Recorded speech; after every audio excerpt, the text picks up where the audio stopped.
Gopijana Ballabha Giribharadhari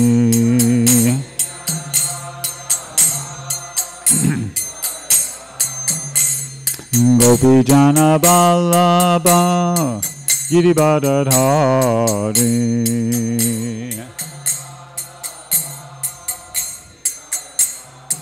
Yasodanandana Brajajana Ranjana Yasodanandana Brajajana Ranjana Yamuna Tira Banachari Yamuna Tira Banachari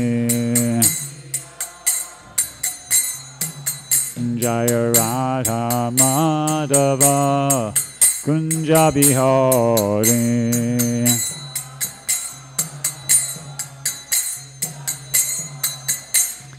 Gopijana Ballabha Giribharadhari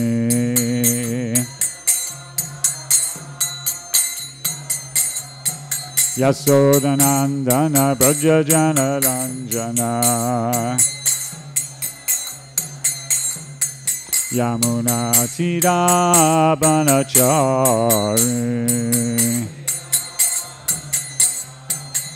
Jaya Radha Madhava Kunja Bihari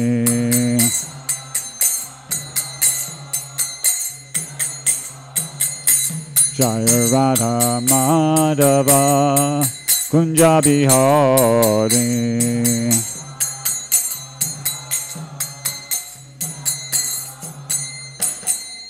Jayam Vishnupad Paramahansa Parabhajikacharya Prabhupada ki Iskan Vividi founder Charya Srila Prabhupada ki Jayam Vishnupad Paramahansa Parabhajikacharya Shishimana's Divine Grace Bhakti Siddhanta Saraswati Goswami Maharaj ki Ananta Gauri Vaishnavrinda ki Namacharya Srila Haridas Thakur ki Prem se kaho Shri Krishna Chaitanya Prabhu Nityananda Shri Advaita Giridhar Shri Vasadi Gaura Bhaktivinoda ki Shri Shri Radha Krishna Gopinath Shamakunda Radhakunda Giri Govardhan ki Vrindavan Dham ki Navadip Mayapur Dham ki Ganga Jamuna Maya ki Tulasi Devi Mahadani ki Samaveda Bhaktivinoda ki Harinam Sankirtana ki Brihat Madanga ki. All glories to the assembled devotees. All glories to the assembled devotees. All glories to the assembled devotees. All glories to Shishi Guru and Garanga. All glories to Brahma.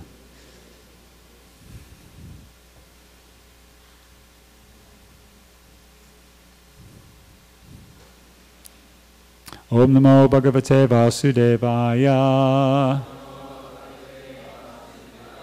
Om Namo Bhagavate Vasudevaya. Om Namo Bhagavate Vasudevaya. So we're reading from the Srimad Bhagavatam, 9th canto, 3rd chapter, and we're up to text 23. And I don't see it up on this board, I guess you call it a blackboard, or it's not written up. So I'll just read it, and everybody can follow. But before I do, I'd like to make a public apology for something I said in a previous class, which was a mistake about a few classes ago. At the end of the class, I was asked to say something about my association with Amala Bhakti Prabhu and Dravida Prabhu before I joined. So I told about how I used to work for Amala Bhakti at a Hatha Yoga Center in Midtown Manhattan, and I was working with Dravida on we were trying to put together publish an edition of the Ramayana. And I referred to it as a bootleg edition, which was a mistake because the material that we were working on was non-copyrightable. In other words, it was in the public domain. Everything was completely legit and above board and legal. So it was an attempt at being humorous, but it was borderline slander. So I apologize for that, and I hope that nobody took that the wrong way and that it has not caused any problems for Amala Bhakta. He was just trying to, as he's done over the last 40 years as a member of ISKCON, help people have access to something transcendental, sublime, and that particular attempt was not successful. That piece of literature never got published. But of course, as a member of ISKCON now, he's given us so many of Prabhupada's books in an audio form, and also, done nice renditions of different things from Prabhupada's books, even in a written form. So I just wanted to set that straight. Is that okay? Okay. Thank you. So, all right, so I guess I'll just start here.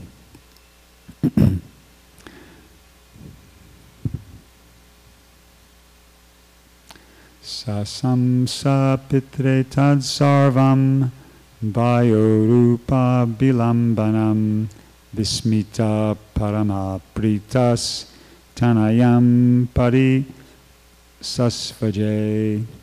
Translation. There's going to be a good amount of reading because there's only one very short purport and a lot of translations. So I'll just read the English. I chanted that, but I'll read the English from this point onwards and then just say something at some point. Translation. Thus Sukanya explained how her husband had received the beautiful body of a young man. When the king heard this, he was very surprised, and in great pleasure he embraced his beloved daughter. Chaivana Muni, by his own prowess, enabled King Saryati to perform the Somajagya. The Muni offered a full pot of Somaras to the Ashwini Kumars, although they were unfit to drink it. King Indra, being perturbed and angry, wanted to kill Chaivana Muni, and therefore he impetuously took up his thunderbolt. But Chaivana Muni, by his powers, paralyzed Indra's arm that held the thunderbolt. Although the Ashwini Kumars were only physicians and were therefore excluded from drinking Somaras in sacrifices, the demigods agreed to allow them henceforward to drink it. King Saryati begot 3 sons, named Uttanabarhi, Anarta, and Buddhishena. From Anarta came a son named Revata. O Maharaj Bhrgupati, subduer of enemies, this Revata constructed a kingdom known as Kusastali in the depths of the ocean. There he lived and ruled such tracts of land as Anarta, etc. He had 100 very nice sons, of whom the eldest was King Kukudmi. Taking his own daughter Revati, Kukudmi went to Lord Brahma in Brahmaloka, which is transcendental to the 3 modes of material nature, and inquired about a husband for her. This is Prabhupada's very short purport. It says, it appears that Brahmaloka, the abode of Lord Brahma, is also transcendental and above the 3 modes of material nature, apavritam. Translation again. When Kukudmi arrived there, Lord Brahma was engaged in hearing musical performances by the Gandharvas and had not a moment to talk with him. Therefore Kukudmi waited, and at the end of the musical performances he offered his obeisances to Lord Brahma and thus submitted his long-standing desire. After hearing his words, Lord Brahma, who is most powerful, laughed loudly and said to Kukudmi, O king, all those whom you have decided within the core of your heart to accept as your son-in-law have passed away in the course of time. 27 Chatu Yugas have already passed. Thus, those upon whom you may have decided are now gone, and so are their sons, grandsons, and other descendants. You cannot even hear about their names. Purport. During Lord Brahma's day, 14 Manus, or 1,000 Mahayugas, pass away. Brahma informed King Kukudmi that 27 Mahayugas, each consisting of the 4 periods, Satya, Treta, Dwapara, and Kali, had already passed. All the kings and other great personalities born in those yugas have now departed from memory into obscurity. This is the way of time as it moves through past, present, and future. And there's just a few more translations, and actually 2 or 3, and then we'll end the chapter. Translation again. O king, leave here and offer your daughter to Lord Baladev, who is still present. He is most powerful. Indeed, he is the Supreme Personality of Godhead, whose plenary portion is Lord Vishnu. Your daughter is fit to be given to him in charity. Lord Baladev is the Supreme Personality of Godhead. One who hears and chants about him is purified, because he is always the well-wisher of all living entities. He has descended with all his paraphernalia to purify the entire world and lessen its burden. Having received this order from Lord Brahma, Kukudmi offered obeisances unto him and returned to his own residence. He then saw that his residence was vacant, having been abandoned by his brothers and other relatives, who were living in all directions because of fear of such higher living beings as the Yakshas. Thereafter, the king gave his most beautiful daughter in charity to the supremely powerful Baladev, and then retired from worldly life and went to Badarika Ashram to please Naranarayan. Om Agyanatamananda Shajalanjana Shalakaya Chakshuranolitamyena Tasmai Shri Gurave Namaha Shri Chaitanya Manobishtam Stapitam Yena Bhutale Swayam Rupakadamayam Dadati Swapadantikam. So when I was reading this chapter, preparing the class, I was thinking to myself, so what is the, what important lesson can we take, from this chapter here? I mean, we're hearing about how an old Muni wanted to get married to a young girl, and, there's different things that happen, but I was thinking, this is, Bhagavatam is not entertainment. There's some important lesson here. Anyway, what I thought of, what came back to me was that actually one really important thing that we can get from this chapter, a lesson, instruction, is the importance of taking shelter of higher authority. Okay? And there's two really good examples of this in this chapter here. The first one is Sukanya, the daughter of, what's his name? Saryati, thank you. Yeah, Sukanya. She took shelter of higher authority, and we could see how she was greatly benefited. She was a young girl. It doesn't state her age. Amala Bhakta said probably about 13, 14. He got that impression. Young girl.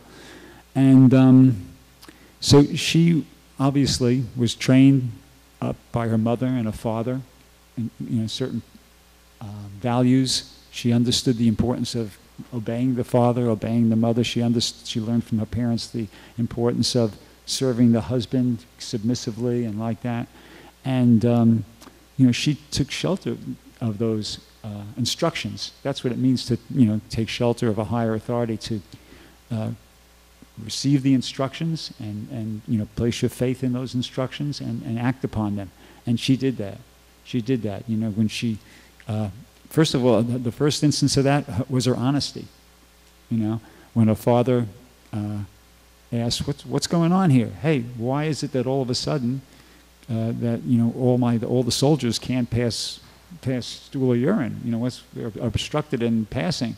And so she could have just kind of kept her mouth shut, but she had been taught, okay, no, it's important to be honest. It's important. So she volunteered that information. Well, I think I did something wrong. I saw these two glowing objects in the hole there, and I pierced them, and then blood started to come out. Maybe I'm responsible for it. So that was good. So that's the first instance of her taking shelter of higher authority. She had been taught as a child, be honest, be straightforward like that. So she did that. And then the next thing she knows, her father, he kind of realized, he was highly elevated himself. He was the son of Manu, actually, it's mentioned, and he was very expert in the Vedic knowledge. He was giving instruction on how to perform the second day of some sacrifice. So he went to Chaivana Muni and he explained the situation, and Chaivana Muni inquired, well, is she married? Prabhupada actually says that in his purport. It's not actually in the translation, but Prabhupada gives that to us in his purport. And so he could immediately understand that, okay, I'll give my daughter in charity. And it doesn't mention that she didn't make a peep. She just, okay, my father's offering me in charity to this Muni. Okay,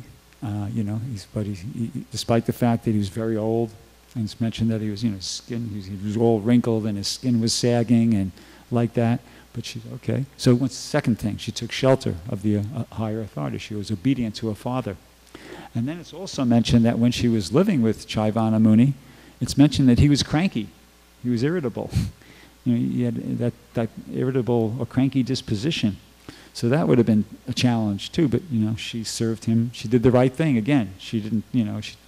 She wasn't indifferent or moody or she served him very nicely. So third instance of her taking shelter of higher authority, and And then also, the fourth instance would be when Chaivana Muni, it doesn't really clearly mention what his motive was in accepting this young girl as his wife. We can't necessarily assume that it was just total lust. I mean, maybe he needed some assistance or whatever. But in any event, and we also don't know his motive why, when the Ashvini Kumaras showed up, he requested them to go into the lake, to restore his youth, to make him look young again. It could have been something other than he just wanted to enjoy this beautiful young girl. It could have been that he was feeling appreciation for her humble, submissive service attitude. Here's this young girl, I'm this old man, and she's coming forward and she's serving me so nicely, and I'm cranky and she's tolerating everything. And I should please her.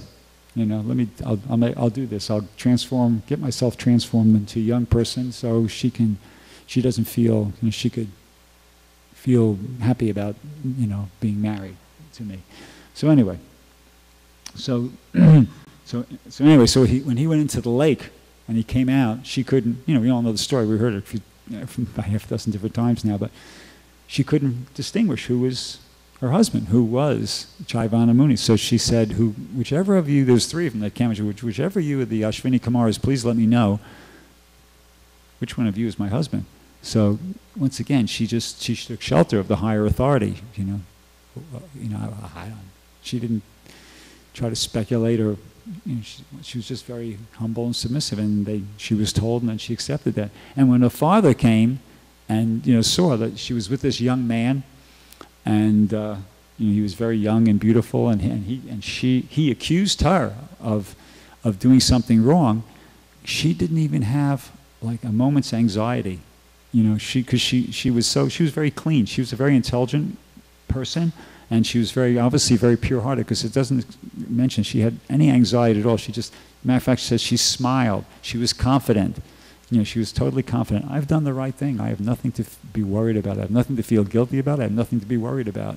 Right along, I've done the right thing. I've done the right thing as far as this goes. The Ashvini Kumaras told me, this is my husband. This is my husband. So she explained it to her husband, to her father, and he accepted it right away. Of course, he was very happy. He embraced her. So, she's a brilliant example of somebody who benefited by taking shelter of higher authority, having faith in what she was taught and putting it into practice in her life. I mean, just think about it. She came there. She was already fortunate. I mean, she's the daughter of King Saryati, who's the son of Manu. So, she's got pretty good karma to start off with there. But at least at the beginning of this, as far as the story goes, she came there a young girl. She's the daughter of King Saryati. But she left, she left that whole situation.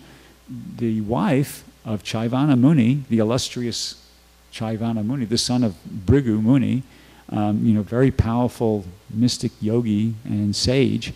And now not only was he, her husband, but he was young and he was good looking, and she really made out like anything, so to speak. So, she really benefited. She took shelter of the higher authority, and she was, it's like, it was a happy ending, And another example of this further on in the chapter is Kukudmi, King Kukudmi. King Kukudmi was, let's see, the Saryati, and then I think he mentions he had a son, and he was the Revata. Maybe there's one son in between there, between Saryati and Revata. I think there is. I can't remember his name. And then so Kukudmi is the oldest son of 100 sons of Revata, and he wanted to get his daughter married. So once again, he didn't just consult an astrologer or, go around scheming how to do it. No, he was thinking, okay, well, Lord Brahma, on the wedding, to this day on wedding invitations, sometimes Lord Brahma's picture is there. He has something to do with marriages and weddings. I'm not sure exactly what the connection is. But so he decided, I'm going to take shelter of Lord Brahma. So once again, taking shelter of the higher authority. And somehow or another, he took his daughter to see Lord Brahma, which, would have been interesting to how he did it, because it's described that he was living in a kingdom within the ocean. I don't know if they were living as superfish or but anyway, they were in the ocean there, and somehow or another he was able to take his daughter to visit Lord Brahma. And but But when he got there, Lord Brahma was busy. Was busy. He was listening to some music recital. The Gandharvas were performing some musical performance, and he didn't have a moment to talk to him. So King Kukudmi patiently waited, and it's described that during that time, when he finally got to see him, he was informed that 27 Chatur Yugas had already passed, which is about 118 million years. So he might have been thinking, oh, I blew it. I made a mistake. Now I came here to get a husband for my daughter, and everything's going to be totally different down there. 118 million years have passed, he's told by Lord Brahma. But was he the loser? No. He took shelter of Lord Brahma, and Lord Brahma said, okay, actually, wait, don't. We're just getting the skeletal details here in the chapter, but Lord Brahma assured him, okay, no problem. Just immediately go back down to earth and get your daughter married to Lord Balaram. He's actually, Vishnu Tattva, he's Krishna himself, and your daughter's suitable. So once again, he's an example. He took shelter of the higher authority, Lord Brahma, and he benefited so greatly. He got his daughter, he got the best husband for his daughter, Lord Balaram. And also, he himself benefited because, he was a king, so if he did it in a different way, just made some arrangement, well, he might have got some husband for his daughter, and he'd still be stuck there ruling a kingdom, right? But when he got down there and he saw that, wait a second, everything's totally different. All my family members are gone, long since gone, and everything's different. And he just realized, I'm not going to stick around. He just went to Bhadarik Ashram, and it's described that he said he went to Bhadarik Ashram to please Narayana. So he got his daughter married to the Supreme Personality of Godhead, and he just took the opportunity to engage himself in pure devotional service. So he was greatly benefited by this, taking shelter of the higher authority. And this is it's how it works. It's a really super important principle in Krishna consciousness, having faith in the instructions of the higher authority, the spiritual master. And that's what it means to take shelter of the higher authority. And, by doing that, we become supremely or greatly benefited. Perhaps the greatest, or certainly a great, if not the greatest example of that in modern times, in terms of Vaishnav way of thinking and seeing things, is for many, Srila Prabhupada is a great example of that. Prabhupada was instructed by his spiritual master, go to the West, preach this Krishna consciousness to the English-speaking people in the English language. It'll be good for you, it'll be good for them. So Prabhupada had faith in that instruction of his spiritual master. And he kept that faith, and it was difficult. It wasn't like there wasn't some difficulty there, but he kept that faith in the instruction of his spiritual master, and he became, supremely benefited. He was already supremely benefited. He's already Nityasiddha, a pure devotee, but at least for the purpose of instructing us, the pastime unfolds, is that what happened was, because he had that faith in the instruction of his spiritual master, and he kept that faith, he was rewarded he became the very important instrument, for spreading the Krishna consciousness movement all over the world. Krishna used him as his instrument to spread Krishna consciousness, starting here in America and then back around the rest of the world. And so Prabhupada was, benedicted in that way. And on top of that, he became famous as the hero. Prabhupada is to the spreading of Krishna consciousness, just like Arjuna was to the Battle of Kurukshetra. There are many heroes in the Battle of Kurukshetra. Bhishma was a hero, Yudhishthira was a hero, this one, that, But Arjuna, if you're going to have to ask, who's the big hero? Arjuna. So in the same way, it's an analogy that, Prabhupada was like a big hero. All the acharyas and the disciplic succession heroes, but Prabhupada's a really big hero. Of course, he wouldn't have been concerned with that, but that's like a fringe benefit.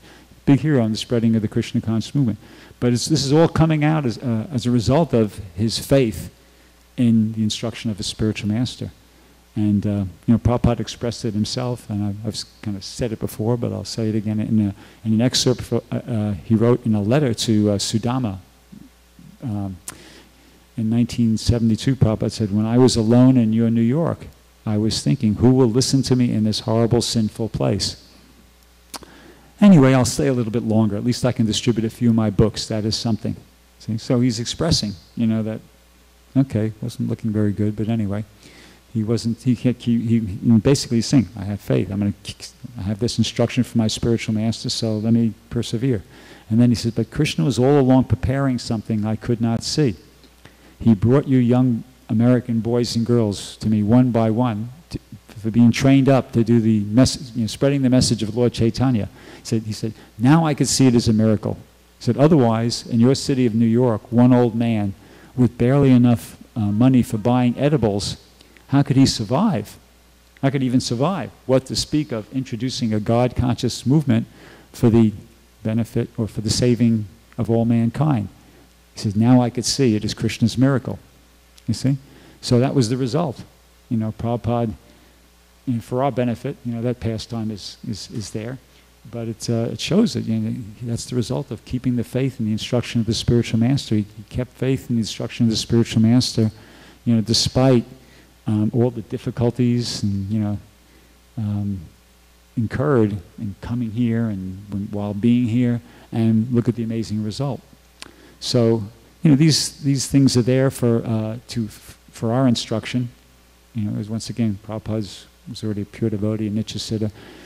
He didn't need to have any kind of experience any of these things for his own purification or anything like that. He's already on the topmost level. But it's there for us. It's it's there to show us we have to follow in the footsteps of these great personalities like Prabhupada and like the people we're hearing about in the Bhagavatam and even in this chapter. We have to try to follow in their footsteps and keep faith in the instructions of the spiritual, place our faith in the instructions of the spiritual master and keep our faith there.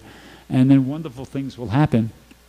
Wonderful things will happen to us individually, in our own lives, in our own development in Krishna consciousness, and even collectively, wonderful things can happen, and will happen as a result of doing that. But that's the active principle, That's the I think there's some.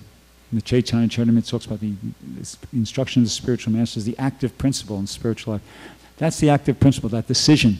That's what sincerity is, actually. Making that decision. Okay, Prabhupada says, do this, let me do it. Making that decision to place your faith and keep your faith and following the instruction of the spiritual master. And then, as a result, from that everything comes. There's one letter Prabhupada wrote to Brahmananda. Brahmananda was inquiring about something about Krishna's being kind to us. I don't know exactly what, because his letter's not there in the Veda base, but Prabhupada's response was, regarding Krishna's being kind upon us, should be on the principle that Arjuna followed.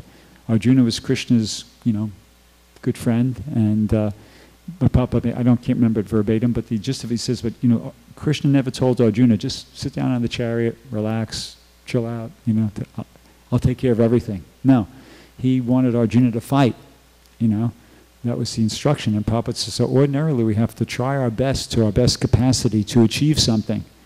And then by Krishna's grace, all of a sudden, we shall see everything is there. That sort of help from Krishna is transcendental happiness. See, so no, that's how it works. It's a transcendental reciprocation. When we make that decision, we make that decision to place our faith in the instruction of the spiritual master and then execute, act on it. And Krishna is there. He's a super soul. He's within our hearts. He's aware of everything, and he's just watching. And when he's pleased, when he feels like, okay, good for you. I'm pleased. You've done it. When he's satisfied that that we've understood that we've really done it, then Krishna reciprocates. In the Bhagavad Gita it says, that famous verse, Tesham eva anukampartam aham agyana jam tamaha nasyami atmabhavishto gyana depena bhashvata. Krishna says, I who am dwelling within their heart, destroy with the shining lamp of knowledge the darkness born of ignorance. So, actually the verse before that goes, to those who are constantly devoted and worship me with love. You see? That's just another way of saying, to those who make that decision to place their faith in the instruction of the spiritual master and live it, act upon it, live it, make it your life and soul, Then Krishna says, I give them the intelligence by which they can come to me. And then the next thing is he says, I destroy the shining lamp of knowledge, the darkness born of ignorance. See? So that's, that's how we advance individually. That's how the movement will progress, on a whole. Just this one thing, making that choice, making that decision to try to place our faith in the instruction of the spiritual master and follow it and just keep it there. Do it, put it there and keep it there and just do it. And just be patient, just like Rupa Goswami says, enthusiasm, patience, determination, and then eventually everything will work out auspicious. Okay, I'll stop there. Anybody have any questions? Yes, actually, no.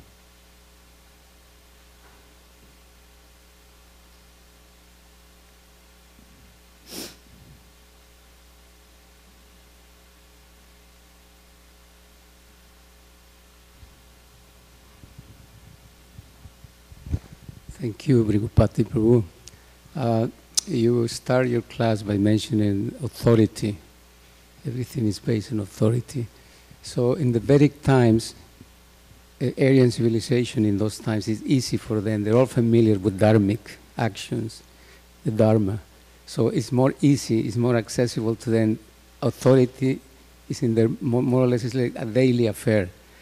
And personalities like Srila Prabhupada, of course, they full of information and this, and they live that, they walk with that understanding.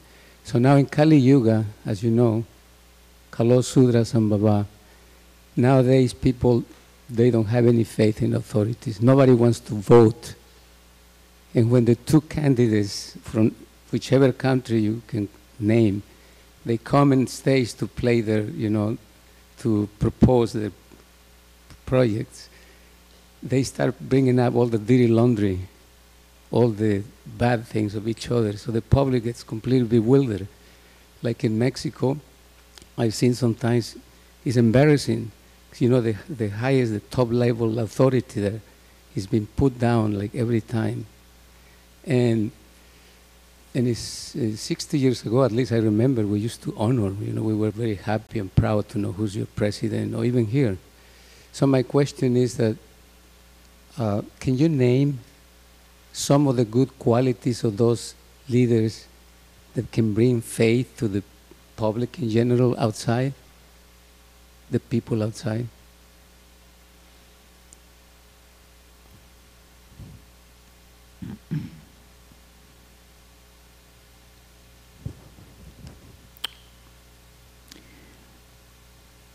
I think the most important thing for the public outside is to get Srila Prabhupada's books. Practically speaking, they have so little exposure to devotees, and there's so little interaction between the general public and devotees. Really, the books are the thing. That's why Prabhupada said right here in Los Angeles, print as many books and as many languages and distribute, and the Krishna conscious movement will automatically spread, because he knew the situation. So I think it's super important for people to get Prabhupada's books, and when they read Prabhupada's books, they're associating with a pure devotee, and hopefully they're getting benefit. We go to the schools and we meet young people all the time. I get about a half a dozen comments a day when I meet kids who've already received the book, and they say, I read that book, it's interesting. Yeah, I like that book, So it's there. They're not coming to the temple, they're not joining, and they're not even coming to the temple, but they're reading. There are people we're giving these books to who are reading them and appreciating them. And so I think that's the most important thing we could do. I think we just should increase that. Yeah. Of qualities. He wants what qualities do people need to see in leaders to reinstill faith? Was that the gist of the question? Yeah. Yeah. Go ahead. So there are innumerable qualities, especially we have in the case of King Yudhishthira. You see, why did Krishna even want this big fight, this big battle? And whenever and wherever there's a decline in religious practice and a predominant rise of irreligion, at that time by descend, to deliver the pious and to annihilate the miscreants, as well as to reestablish the principles of religion. So to annihilate those miscreants, he wanted to put someone in place who would be the very antithesis, the very opposite of what they were promoting. They were demoniac, coming in the form of kings. And Yudhishthira was not demoniac, he was godly. He was a sura, basically. And the qualities that he was showing were the qualities of faith, the qualities of hope, the qualities of love, the qualities of obedience that you've been talking about, qualities of courage, qualities of humility.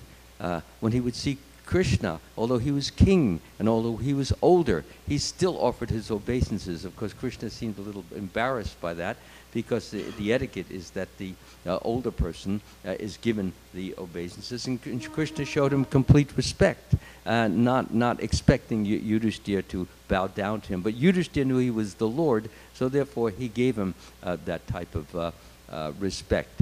Other qualities there, detachment that Yudhishthira had.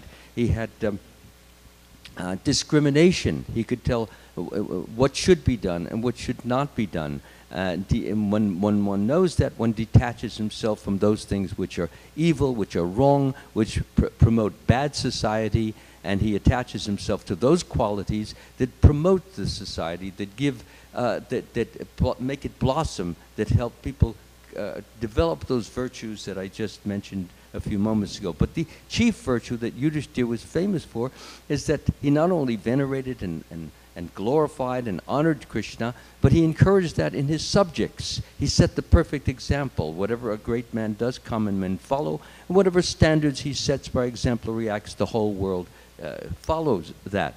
So that's the main point, is that when you have a leader who's demoniac, then everybody else becomes demoniac.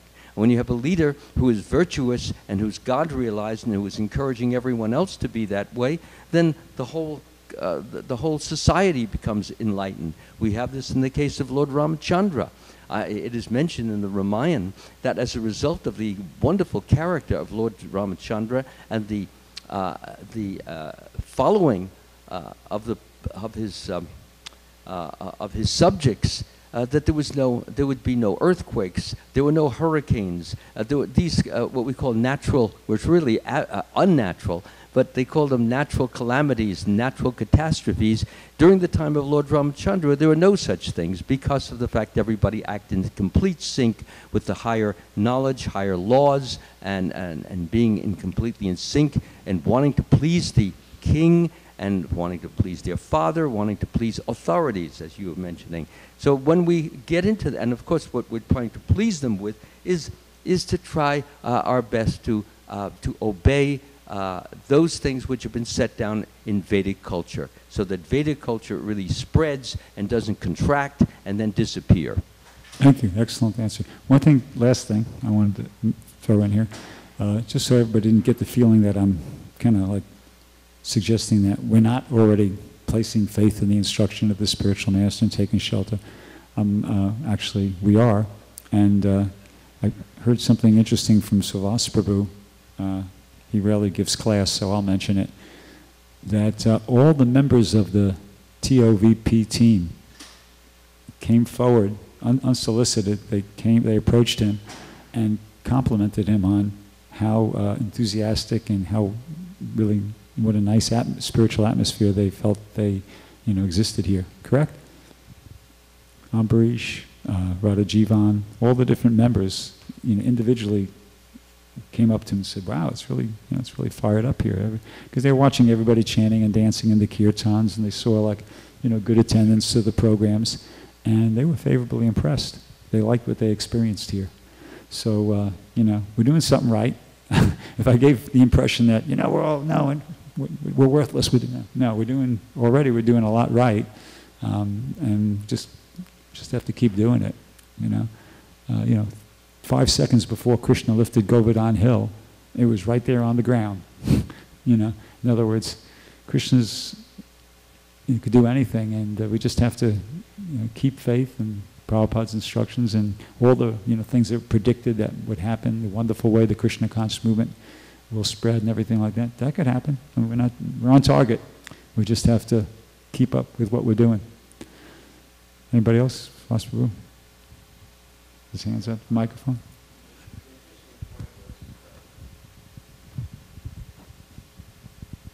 I was listening to a lecture by Srila Prabhupada, and he said that in Krishna consciousness, the devotee should become a Mahatma. And Prabhupada gave a wonderful description of Mahatma. He said that a Mahatma is one who actually does his prescribed duty. He doesn't become negligent. He takes care of his family. He takes care of his wife. He does his business. But he does everything also for Krishna. This is the difference, doing it for Krishna. And Prabhupada said, this is a Mahatma. It doesn't matter if you're a householder, a sannyasi, whatever you are, it doesn't matter. And we see that in Krishna consciousness, if you just stay long enough and you chant the holy name, and you just serve Krishna, you'll become a Mahatma. You'll actually develop an attachment for Krishna. And just like the battlefield Kurukshetra, Krishna was telling Arjuna that I'm going to tell you about myself and I'm going to empower you, because there's two things. First is that you are my friend, and second is that you're my devotee. And so from that, Krishna empowered Arjuna to be able to defeat the Kurus in the battle of Kurukshetra. So for us, we're battling Maya. So if we just try to make an endeavor to become a devotee of Krishna, and you try to just become a friend of Krishna, one can become empowered to do most amazing things, and automatically one will become a leader in the world. And we can see that Srila Prabhupada was in that position. He was a dear friend of Lord Krishna, and also at the same time he was a great devotee, and the accomplishments that he made were inconceivable. So really sometimes we wonder, well, characteristic, this, that, and everything else. Just try to do those two things in one's life, automatically you'll become the greatest of devotees. Oh, Bhrgupati Prabhu would like to say something. So I think it can very nice all what has been said, and it can be summarized. The rule of the thumb regarding these qualities that are being asked about is exemplified by Srila Prabhupada himself, and what he said about his qualities, about himself, and how he said that he was respected. We all remember. Actually, I ask you, what did he say? I'm sure you know. Why was he respected? Because of what? You remember? Because he, what's the jargon? Walked the talk. Because he was living just as he was preaching. Whatever he was preaching, which is the example should be given by an acharya. So the qualities of a leader, of course, depending on what he's preaching, because all the leaders are preaching something. But generally, the point is that they're preaching something good, something elevated, and then it is found out that they're not following. So that was, what I may call the rule of the thumb regarding what are the qualities we should be manifesting. And on the other hand, we should remember this is a very important point being brought about by Sachitananda Prabhu for our movement, because also Srila Prabhupada has said how the purpose of this Krishna consciousness movement, one of them, but I mean so many times he said the purpose is to create men of character, men of good character. So we do have a duty in creating those people that, those men, those women that will be exemplary in the world, and that could attract the respect of the people as authority. Thank you. Excellent addition. So thank you very much. Kantaraj Srimad Bhagavatam Ki Jai, Srila Prabhupada Ki Jai.